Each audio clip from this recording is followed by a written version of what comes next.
Ngambil air pun kita sendiri dan istirahat kita sendiri. Jadi kayak Nah, tapi minusnya adalah tantangannya manajemen tim. Beberapa kali open trip nipu. total 70 orang. Buset.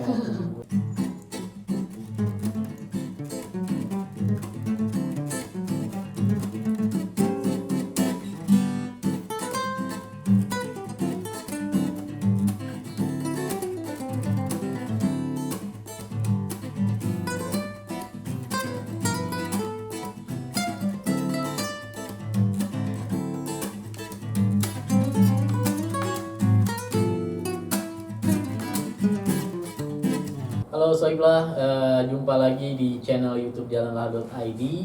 Seperti biasa, kita nggak bosan-bosan mengingatkan selalu yang belum subscribe, terus share, komen, dan like. Jangan lupa sering-sering juga mampir ke podcast kita dengan nama yang sama, jalanlah.id juga. Oke, kita kembali ke segmen ngobrol lah. Sekarang kita mau membahas yang mungkin ringan tapi bisa dianggap seru Berat. juga gitu ya. Ringan tapi berat gitu. Ringan tapi berat. Tapi selama kita jinjingnya bareng-bareng jadi ringan. Peribahasa. Kita mau bahas soal solo hiker versus group hiker. Jadi prolognya adalah pada intinya pendakian menurut Jalanlah.id sih sebenarnya kegiatan yang enak dilakukan bersama-sama. Banget. Tapi fenomenanya faktanya di lapangan ada juga yang sendirian, namanya solo hiker. Nah, solo di sini diartikan benar-benar sendirian ya. Jadi kalau dia bawa guide atau bawa porter, Nggak itu solo. kita nggak masuk kategori solo. Walaupun dia orang Jawa Tengah gitu. Nggak jaminan juga dia solo hiker. Surakarta bang. Surakarta. Jadi solo hiker itu murni dia sendirian. Jadi kalau Sohiblah banyak search di YouTube itu hasilnya beberapa konten ada yang solo hiker Indonesia gitu ya.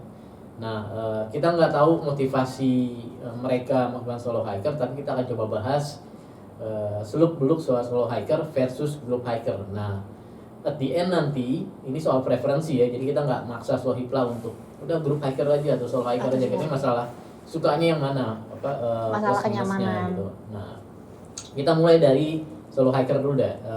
Ica akan membahas soal plus minusnya solo hiker. Apa ya?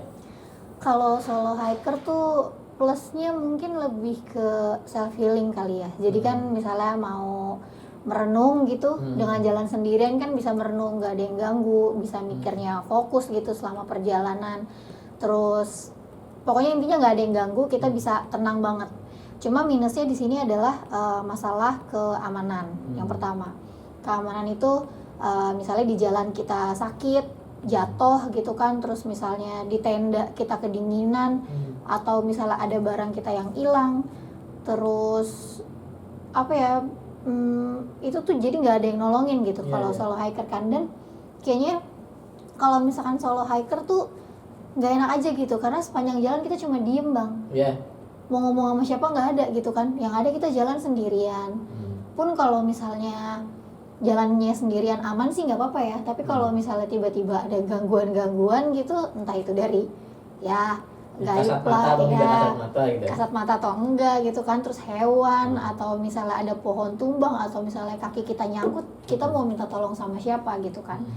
Dan juga kalau misalnya solo hiker tuh kelemahannya adalah kita akan bawa semua alat-alat itu sendiri. Mulai dari tenda, makanan, alat masak, terus ngambil air pun kita sendiri dan istirahat kita sendiri. Jadi kayak udah capek, terus kita harus ngambil air juga gitu. Yang mana ngambil air kan biasanya jauh gitu kan. Jadi nggak ada istirahatnya gitu loh badannya. Tapi sih enaknya ya jadi waktu kita yang ngatur ya. Nah, jadi kalau yang Ica bilang tadi, solo hiker memang cocok buat Sohiblah yang mau kontemplasi ya.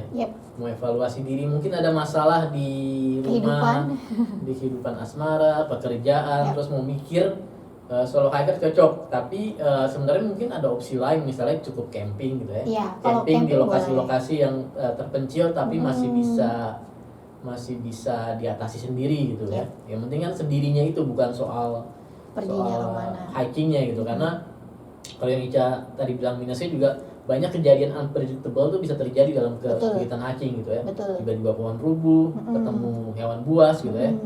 Belum lagi yang mistik-mistik lah, itu terserah Sohiblah percaya atau tidak gitu. Tapi gue mau nanya sama Ica nih, kalau solo hiker kan ada yang bilang solo hiker tuh biasanya orang introvert di kehidupan aslinya. Lu setuju nggak? Enggak. Apakah serta-merta orang introvert itu lebih senang solo hiker tidak daripada group hiker? Enggak. Karena sebenarnya seintrovertnya orang-orang kalau misalnya dia udah ketemu sama grup yang cocok, dia pasti nggak akan jadi orang yang introvert di situ. Dan seextrovertnya orang kalau misalkan dia ada di kelompok yang nggak cocok, dia pasti akan jadi introvert gitu. Jadi dan kebanyakan pun kayaknya nih ya kesotoyan aja gitu. Kebanyakan justru tuh yang solo hiker itu dia sebenarnya orang ekstrovert yang emang dia pengen coba ngerasain gimana sih rasanya solo hiker. Karena kan sekarang di medsos tuh banyak orang yang mengklaim dirinya introvert gitu ya. Dia posting sesuatu yang galau terus ada yang protes terus tenang gue wajar lah gue introvert. Nah, jadi introvert tuh kadang-kadang klaim self claim sih ya. Klaim sendiri gitu. Tapi gue sih cenderung berseberangan sama Ica. Gue justru solo hiker cenderung introvert karena dia kan ada pilihan hiking bisa bareng-bareng nih. Kalau dia milih sendiri gitu ya. Kemungkinan dia di dunia aslinya di kehidupan aslinya introvert, makanya dia butuh sendiri. Nah tapi kalau Sohiblah lihat konten-konten di YouTube, solo hiker kebanyakan justru mau menonjolkan skill dia, skill survival dia. Jadi dia kayak mau pamer bahwa gue bisa nih sendiri nih, dia bisa nyalain api sendiri gitu ya, yang pakai kayak cara Indian tuh yang kayu digesek-gesek atau batu gitu ya. Gue bisa masak sendiri, nyari air sendiri, terus bikin bivak sendiri. Nah, kalau di konten YouTube kayaknya motivasinya lebih pengakuan diri mungkin show off, tapi mungkin juga dari sisi positif itu memberikan informasi ya ke Sohiblah, ke audience YouTube bahwa kalau solo hiker kayak gue nih harus mandiri.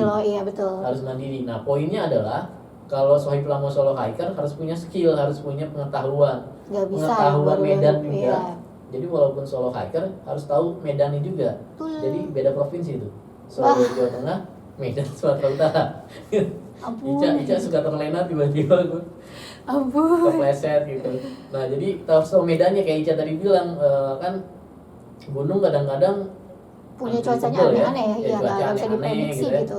Nah sekarang teknologi banyak, misalnya kita berapa kali mau hiking kemana gitu ya, kita bisa lihat di website forecast gitu ya, tanggal sekian prediksinya suhunya gimana, akan ada badai atau tidak. Nah makanya butuh persiapan yang matang solo hiker karena harus dipahami kalian sendirian gitu. Sendirian walaupun kemungkinan ada hambatannya juga ya kalau solo hiker. Secara administratif registrasi nggak boleh dilarang. Nah, kecuali kalian diam-diam ilegal, tidak rekomen ya. Betul. Kecuali diam-diam kalian ilegal atau ke gunung yang memang belum ada simaksinya. Termasuk jarang lah, gunung Indonesia udah rata-rata udah ada simaksinya, dan peraturan dasarnya biasanya mereka mensyaratkan minimal 3 orang. Sebuah grup pendaki itu harus minimal 3. Tentunya pertimbangannya safety ya. Supaya nanti kalau ada cedera ada yang bisa mengabarkan dan lain-lain gitu. Nah tapi kalau tadi mungkin kita udah mulai tips tadi. Kalau tips solo hiker, kalau kalian mau solo hiker tadi itu persiapan harus tahu medannya, riset sebanyak-banyaknya gunung yang mau didaki, dibikin checklist peralatan yang benar-benar mau dibawa. Jadi peralatannya tuh kalau biasa kita grup hiker bisa bagi-bagi ya. Ini harus bawa sendiri. Bawa Ica buat tenda. Bawa artinya tendanya Ica. Dibawain tapi kan. Iya benar. Kompor gue yang bawa gitu. Itu biasanya bisa bagi-bagi. Tapi kalau solo hiker lu harus punya semua. Iya, betul. Asumsinya lu punya beli sendiri gitu karena kalau minjem akan PR lagi. Minjem sama siapa tapi juga kan. Iya. Dan jangan lupa ngabarin orang rumah. Walaupun kalian solo hiker masih tahu kita mau kesini gitu ya. Kita mau kesini, jadi kalau ada apa-apun, misalnya solo hiker gak ada yang bantu di lokasi, tapi seenggaknya keluarga punya prediksi kalau 2-3 hari nggak ada kabar, kemungkinan ada apa-apa. Hilang gitu. Makanya kemungkinan akan ditolak oleh registrasi di gunung karena itu sih pertimbangannya, nggak ada yang bisa antisipasi kalau ada kejadian yang tidak diduga gitu. Nah sekarang kita beralih ke grup hiker. Ini mungkin lebih populer dari solo hiker. Solo hiker bisa dibilang anti mainstream lah ya. Mainstreamnya adalah grup hiker karena hiking itu pada intinya kegiatan yang enak dilakukan bersama-sama. Nah kalau Ica tadi udah ngomongin plus minus solo hiker, gue akan grup hiker nih plus minusnya. Plusnya tentu akan lebih seru karena kita banyak ngobrol, banyak hahihi, banyak ketemu karakter orang yang macam apa beragam juga. Bisa jadi malah beneran teman yang baru kita ketemu di gunung, baru punya teman baru ya. Punya teman baru. Terus juga pembagian tugasnya lebih enteng, ya, tidak ditanggung sendiri. Terus juga kita nggak repot harus nyediain alat semua karena harus kita bisa bagi-bagi sesuai siapa punya apa gitu ya. Betul. Nah tapi minusnya adalah tantangannya manajemen tim. Manajemen timnya itu penting PR banget tuh. gitu. Harus dimulai sejak perencanaan pendakian, jadi sebelum berangkat. Mulai dari kopdar, kalau kita biasanya kopi darat gitu ya. Kopdar ketemu, kalau kita ngajak orang yang baru kenal itu di saatnya kita menyelami karakter dia pertama kali di situ gitu. Ngobrol. Kita tahu nih kayaknya orangnya tipikalnya gimana gitu. Nah terus di situ juga kita bisa mulai pembagian tim, pembagian tugas, siapa koordinator, siapa sweeper, siapa leader gitu ya. Sudah mungkin bisa disepakati di awal nanti tugas ngambil air siapa, tugas masak siapa gitu. Nah tantangannya di situ sih manajemen tim. Nah bentuk grup hiker lainnya yang agak formal adalah open trip. Kebetulan gue belum punya pengalaman nih. Nah Ica terakhir kali ke Semeru ikut open trip karena simaksinya penuh gitu. Iya, mau nggak Gimana mau. Ca? Suka duka open trip Ca? Suka duka open trip tuh enaknya kita nggak ribet sama makanan sih. Karena kan open tripnya udah bertanggung jawab untuk nyediain kita makanan. Cuma di balik itu kita punya grup sendiri bang. Jadi meskipun ikut open trip, kan open trip tuh banyak banget ya. Di dalamnya ada grup-grup lagi. Iya, nah khusus buat Ica sendiri sih kita bikin grup lagi, dan di grup ini emang sengaja kita bawa cadangan makanan sama cadangan kompor sama peralatan masak juga gitu. Cuma enaknya ya itu, kita nggak usah repot-repot bawa makanan dan nggak usah repot-repot bawa tenda karena tenda udah disediain sama mereka. Cuma minusnya adalah ketika jalan kita harus ngikutin schedule mereka gitu. Oh iya. Ya kan, jadi misalnya kayak kemarin tuh pas mau muncak di Semeru, kita dikumpulin dulu. Emang sih kita disuruh makan dulu kan. Jam 12 kita makan, terus kita ngumpul jam 1. Kita beneran harus kumpul dulu. Baru nanti kita jalannya bareng-bareng gitu. Nah bedanya kan kalau misalkan kita nggak pakai open trip, ya terserah kita mau muncak, ya jalan jam berapa gitu kan. Dan ya itu karena kita muncaknya bareng-bareng, jadi mau nggak mau kita jalannya juga jadi nunggu-nungguan gitu loh. Ngantri ya? Ngantri, iya nggak enaknya sih gitu. Terus nggak enaknya apalagi ya, mungkin karena orangnya terlalu banyak, jadi pusat perhatiannya tuh terbagi banyak kan, jadi kurang perhatian kurang perhatian gitu. Jadi yang guide-nya di mana nggak tahu, terus mungkin guide-nya juga nolongin tim lain gitu, nolongin yang peserta lain. Jadi kita tidak punya guide di situ. Nah itu ketemu open trip-nya gimana tuh? Searching sih. Searching sendiri di Instagram waktu itu. Karena emang itu kebetulan waktu kemarin Semeru baru dibuka pendaftarannya beberapa jam udah keburu penuh. Gitu. Jadi nggak bisa daftar sendiri. Jadi ya udah cari akal gimana supaya kita bisa jalan. Kita cari open trip dan bisa daftar lewat open trip. Enaknya pas simaksi kita nggak daftar lagi bang. Jadi udah diurusin sama si open tripnya gitu. Berarti dari segi biaya juga beda ya? Beda. Dari segi biaya beda. Sendiri sama open trip. Lebih mahal yang open trip sih. Pasti. Karena pasti ada biaya admin lah tanda kutip. Iya betul. Supaya anggotanya nggak ribet-ribet ngurus simaksi gitu. Betul. Nah tapi kan nih medsos sudah banyak nih. Jadi nyari open trip teman-teman bisa di Facebook, bisa di Instagram, bisa di Twitter gitu ya. Tapi tips dari kita sih harus selektif gitu ya. Karena gue pernah dengar beberapa kali open trip nipu misalnya. Udah transfer ternyata perjalanannya nggak jadi gitu ya. Nah cari biasanya sih open trip itu kan bukan orang yang pertama kali bikin open trip. Jadi lihat aja di timeline dia, apalah istilahnya di IG gitu ya. Kalau di Facebook di timeline dia berapa kali dia ngajin open trip, terus testimoni orang-orang di komen tuh gimana, apakah puas atau tidak puas gitu. Dan tentunya biayanya harus sesuai sama kantong kalian gitu. Jangan ngambil yang mahal ternyata kantongnya nggak memadai gitu. Tapi jangan juga milih open trip yang harganya terlalu murah gitu. Misalkan standarnya ke situ tuh open trip tuh 700 misalnya ya. Terus tiba-tiba ada yang nawarin cuma 400 ya, itu juga harus dicurigain dong gitu. Karena kan normalnya 700, tiba-tiba 400 gitu. Terus sama jangan tergiur sama open trip yang followersnya banyak. Karena sebenarnya kalau followers tuh belum tentu gitu. Tapi ya itu dia, kita harus lihat lagi testimoninya kayak gimana. Gitu. Testimoni sih nggak bisa bohong sih. Iya benar. Nggak bisa dibohongin bisa sih. Disetting gitu. Iya. Kalau followers bisa beli sekarang kan. Iya betul. Nah, lihat testimoni lebih selektif, terus juga soal biaya, Sohiblah harus mengukur juga dengan angka sekian. Dapatnya apa aja benefitnya gitu. Misalnya sekian juta ternyata exclude biaya perjalanan itu berarti kemahalan. Iya, gitu ya. betul. Makannya berapa kali, menunya apa gitu ya. Terus harus dipegang orang yang tanggung jawabnya. Iya. Nomor teleponnya dicatat kalau in case dia ada apa-apa. Karena kan bisa jadi masalahnya muncul setelah pas lagi pendakian kayaknya pas pendakian atau masalah setelah misalnya ada pengembalian uang dan segala macam gitu ya.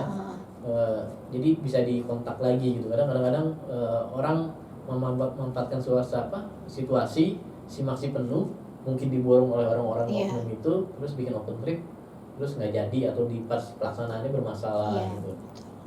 Iya benar juga sih.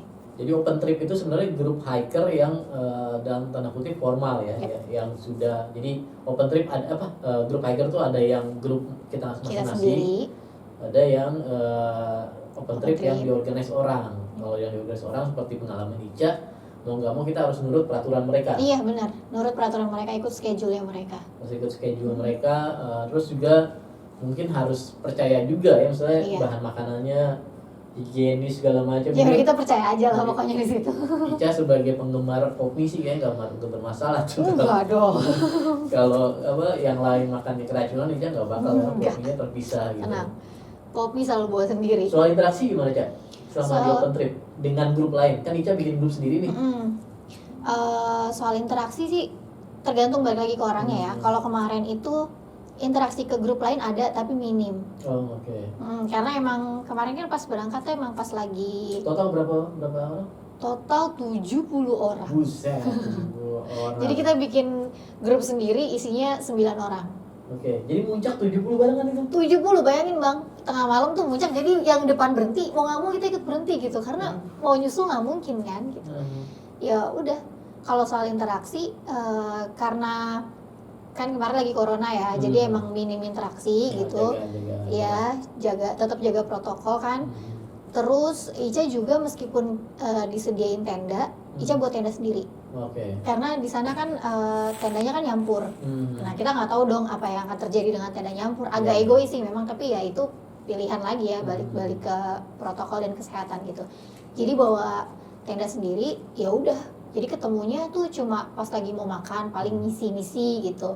Terus pas lagi pendakian duluan udah gitu aja sih. Nggak ada interaksi yang kayak biasa kalau kita mendaki terus tiba-tiba ketemu sama grup lain kan kita suka ngobrol panjang lebar gitu ya. Itu minim sih, mungkin karena faktor corona tapi. Emang situasinya beda ya? Iya, situasinya beda. Normal. Nah, kenapa gunanya interaksi ke Ica? Karena salah satu tantangan grup hiker selain tadi manajemen tim juga benturan karakter. Iya, jadi kita kan interaksinya pasti lebih banyak daripada solo hiker kan. Solo hiker interaksi sama hewan dan tumbuh-tumbuhan, kita sama orang yang nggak bisa ditebak. Dan satu lagi, gunung itu, hiking itu katanya bisa memunculkan karakter asli seseorang. Disitulah potensi gesekan gitu. Kita beberapa kali ngalamin pribadi gitu ya, berantem kecil yang simpel-simpel, misalnya soal makanan gitu ya, soal pembagian tim, dia yang tidak mau melakukan ini, soal beres-beres, soal soal muncak atau tidak muncak gitu kan, soal speed, capek, terus capek aku istirahat dulu, tiba-tiba yang satu ingin cepet-cepet jalannya gitu kan. Ya, nah itu sebenarnya tantangannya di situ sih, kemungkinan adanya gesekan antar individu. Nah makanya mungkin tipsnya adalah yang waras ngalah kali gitu. Tipsnya gitu, yang waras ngalah jangan. Tapi kadang yang waras juga suka kepancing Bang kalau udah kelewatan capek kan. Iya. Jadi susah sih, karena ketika dua-duanya emosi harus ada satu yang nurunin tensi, terus bilang ya udah nih demi kepentingan tim. Kecuali hal yang krusial ya, misalnya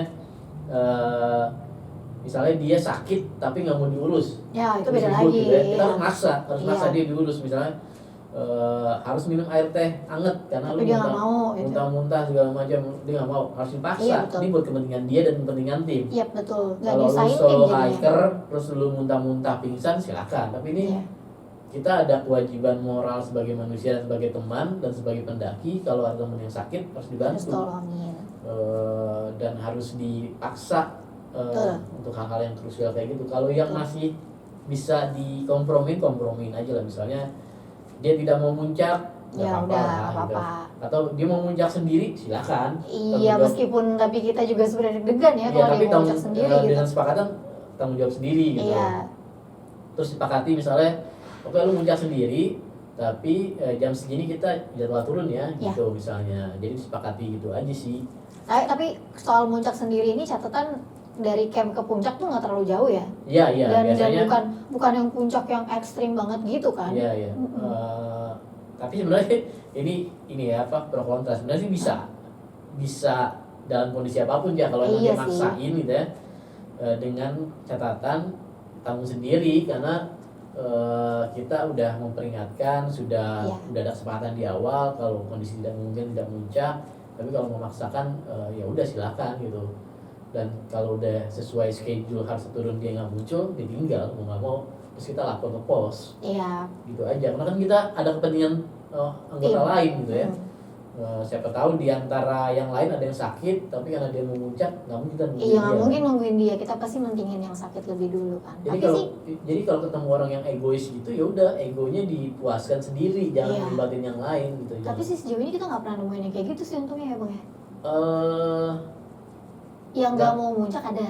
yang nggak muncak ada, ya kita nggak bisa paksa. Iya, Karena, ya nggak pernah sih. nggak pernah. Iya sih. Pasti paling enggak tuh muncak bertiga, yang lain di Mhm. tenda gitu. Nggak pernah bener-bener kita biarin dia muncak sendirian juga gitu. Ya kayak berapa kali kayak Sumbing misalnya, Ica kan berhenti di savana apa ya? Iya, di savana. Yang lain yang lanjut sampai kawah dan belum muncak sama Basuki. Atau yang paling ekstrim sih contoh kita yang Rinjani ya, beneran Oh iya muncak sih. di depan mata itu. Wah. Gue termasuk yang menahan ego karena beneran, walaupun gue udah pernah ya, Itu udah kelihatan sih puncaknya. puncak udah kelihatan, Dikit tapi lagi. teman kita yang lagi dikejar petir gak kelihatan. Iya, bukan Lagi dikejar lari. petir lagi, di sebelahnya petir kan, jadi mending kita Lagi turun lari-lari balik karena ada Iya. petir gitu. Nah itu satu contoh Hmm, betapa ego tuh harus dipendem demi kepentingan yang lebih besar sih. Gitu. betul. Beda ceritanya kalau misalkan kita ke Arjuno ke Yang ada berapa puncak? iya kan? yang ada 4 puncak itu, kita kan di Lembah Lengkehan terakhir Ah. ya bang. Lah itu sih kalau mau naik ke puncak Putri 1, Putri 2, Kembar satu, kembar dua. kembar 1, kembar 2 ya itu mah tinggal sendiri Ya. juga nggak apa-apa gitu, karena kelihatan puncaknya. Iya. Mm-mm. Atau gue ke Welirang sendiri kan ditemenin sama orang lokal sana, Candi. Iya, boleh. Boleh aja gitu. Gue bertiga waktu itu ke Welirang sendiri. Mm-mm. Terus kembar satu, kembar dua beneran mengapit camp kita. Jadi Iya, secara jarak sih aman lah gitu. iya, Jadi mengapit dan kelihatan bisa banget. diukur, dan kita on schedule juga, turun jam Mm-mm. segini, turun jam segini gitu, sesuai Oke. kesepakatan. Ada tambahan lagi, Cak? Enggak sih, itu aja buat paling sih buat teman-teman jangan lupa manajemen waktunya sih. Iya. Manajemen waktu sama manajemen logistik barang Iya. bawaannya harus dibagi-bagi dengan baik. Ya apa, benang merahnya sebenarnya solo hiker atau group hiker yang penting persiapan sih. Yes, betul. Persiapan harus matang. Lu nggak bisa impulsif lagi di rumah, mau solo hiker nggak bisa, nggak bakal nggak bakal beres itu pendakian seperti itu. Dan sekali lagi ini masalah preferensi, silakan sohiblah pilih mau yang mana, mau solo hiker monggo, group hiker juga monggo. Boleh. Ada plus minusnya tadi yang udah kita bahas. Yang penting sih satu persiapan, kedua safety first. Betul. Nggak ada gunanya hiking tapi pulang tinggal nama Iya, gitu. jangan sampai dong. Jangan sampai lah pulang tinggal nama, kecuali Everest kali, karena itu worth it Ya. kalau Everest. Itu sih kayaknya yang bikin Ica nggak mau naik Everest karena takut pulang tinggal nama. Ya gitu. namanya aja udah dead zone gitu. Nah itu dia. Everest itu namanya dead zone. Jadi ya itu kembali lagi soal persiapan dan safety first. Betul. Terserah soal itulah mau milih yang mana. Yang penting mendakilah dan nikmati gunung-gunung Indonesia. Kita ketemu di episode-episode berikutnya. Ciao.